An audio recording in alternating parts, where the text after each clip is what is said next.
अगर तेजस्वी यादव हो गए गिरफ्तार तो बिहार की राजनीति पर क्या फर्क पड़ेगा? बिहार की राजनीति पर कितना फर्क पड़ेगा? राष्ट्रीय जनता दल को कितना नुकसान होगा? भारतीय जनता पार्टी को कितना फायदा होगा? महागठबंधन को कितना नुकसान होगा? और एनडीए को कितना फायदा होगा? ये सवाल आप सभी के दिमाग में जरूर चल रहे होंगे। और बिहार में ही नहीं, देश में मीडिया का एक वर्ग है जो लगातार लालू प्रसाद यादव, राष्ट्रीय जनता दल और तेजस्वी के यादव के खिलाफ खबरें प्लांट करता रहा है और अपने हिसाब से खबरों को आपके बीच पेश करता रहा है। तेजस्वी यादव का नाम चार्जशीट में आ गया सीबीआई के, नौकरी के बदले जमीन के मामले में। ये कोई नई बात तो है नहीं। तेजस्वी यादव ने खुद ही कुछ दिनों पहले इस बात का अंदेशा जता दिया था कि जैसे जैसे विपक्षी एकता मजबूत होगी, महागठबंधन मजबूत होगा, सरकार कायदे से काम करने लगेगी, वो अच्छे से आगे जाने लगेंगे, उनका नाम सीबीआई की चार्जशीट में ज़रूर आएगा। तेजस्वी यादव ने यह भी संभावना जताई थी कि उनकी गिरफ्तारी भी हो सकती है। हालांकि कानूनविदों का मानना है, जो कानून के जानकार हैं, कि तेजस्वी यादव की गिरफ्तारी का फिलहाल सवाल पैदा नहीं होता है। फिर भी हम बात कर लेते हैं कि बदली हुई परिस्थितियों में मान ही लीजिए कि अगर तेजस्वी यादव गिरफ्तार हो जाते हैं इस मामले में, लैंड फॉर जॉब स्कैम में सीबीआई ने चार्जशीट दायर की है और चार्जशीट पे उनका नाम है। अगर गिरफ्तार हो जाते तेजस्वी यादव तो बिहार की राजनीति पर क्या प्रभाव पड़ेगा? दरअसल हम आपको बता दें कि अगर तेजस्वी यादव गिरफ्तार होते हैं तो बिहार ही नहीं, देश की राजनीति पर इसका प्रभाव पड़ेगा।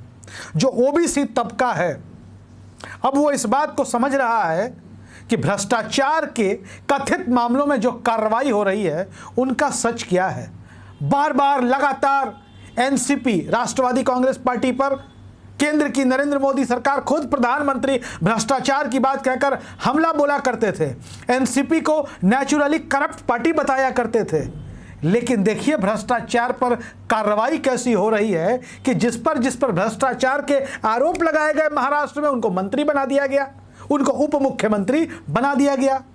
तो जनता इतनी बेवकूफ तो है नहीं।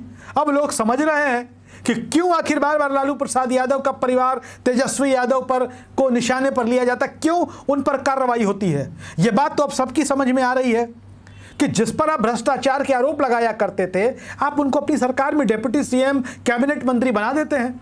और बिहार में लालू प्रसाद यादव के परिवार पर बार बार लगातार जो हो रहा है, केंद्रीय एजेंसियों का ये मामला ही आपके सामने है। अब हम बात कर लेते हैं राजनीतिक प्रभाव। दरअसल बार बार ये कहा जा रहा है कि महागठबंधन की सरकार इससे अस्थिर हो सकती है। कोई सरकार अस्थिर होने नहीं जा रही है। जनता दल यूनाइटेड का शीर्ष नेतृत्व इस मामले पर सीधे सीधे आरजेडी और तेजस्वी यादव के साथ है। जनता दल यूनाइटेड के मुख्य प्रवक्ता हैं, वरिष्ठ नेता हैं केसी त्यागी। उन्होंने इस मामले पर साफ तौर पर कहा कि हम तमाम मामले को देख रहे हैं और केंद्रीय एजेंसियों का जिस तरीके से दुरुपयोग हो रहा है इन दिनों, वैसा उन्होंने कभी नहीं देखा था। जेडीयू की तरफ से बयान है, जेडीयू की तरफ से सब कुछ क्लियर है, वो आरजेडी के साथ हैं, कांग्रेस भी आरजेडी के साथ है। अब बात करते हैं राजनीतिक प्रभाव की। अगर तेजस्वी यादव पर कार्रवाई होती है तो राजद के प्रति सहानुभूति उमड़ेगी। जी हाँ, बिहार में जो पिछड़े वर्ग का मतदाता है, जो दलित तबके से आता है, जो वंचित लोग हैं, वो राजद के पक्ष में गोलबंद होंगे, इसका फायदा मिलेगा। आप उदाहरण देखिए, चिराग पासवान के पक्ष में गोलबंदी कैसे हुई। उनकी पार्टी को तोड़ा गया, चिराग पासवान पर संकट आया और चिराग पासवान की पार्टी मजबूत हो गई। मुकेश सहनी की पार्टी कैसे मजबूत हुई?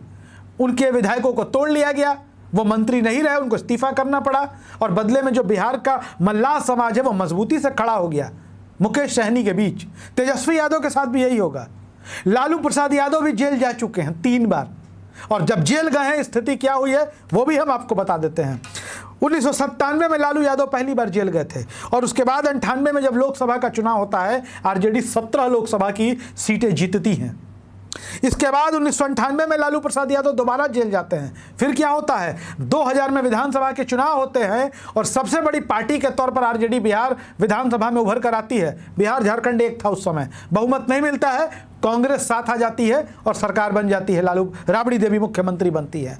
इसके बाद 2018 में लालू प्रसाद यादव को सजा होती है, वो जेल जाते हैं और 2020 का चुनाव आपको याद होगा विधानसभा का, तेजस्वी यादव अकेले दम पर खूब लड़ते हैं, खूब मेहनत करते हैं, संघर्ष के दम पर भारतीय जनता पार्टी जनता दल यूनाइटेड का गठबंधन रहता है, याद रखिएगा 2020 के विधानसभा चुनाव में, और तेजस्वी यादव आरजेडी को बिहार की सबसे बड़ी पार्टी बिहार विधानसभा में बना देते हैं। तो इसका प्रभाव पड़ता है। हालांकि 2018 में लालू प्रसाद यादव के जेल जाने के बाद 2019 में लोकसभा चुनाव भी हुए, लेकिन 20 का चुनाव, चूंकि आरजेडी क्षेत्रीय दल है, क्षेत्रीय राजनीति में आरजेडी का प्रभाव माना जाता है, तो यह स्थिति बनती है। तो तेजस्वी यादव अगर गिरफ्तार होंगे तो फायदा आरजेडी को खूब होगा, सहानुभूति तेजस्वी यादव के पक्ष में उमड़ेगी, आरजेडी के पक्ष में उमड़ेगी, महागठबंधन को लाभ होगा और भारतीय जनता पार्टी को सीधे सीधे बिहार की राजनीति में नुकसान झेलना पड़ेगा। आप क्या सोचते हैं हमारे वीडियोस के बारे में? कमेंट बॉक्स में ज़रूर लिखिएगा। धन्यवाद।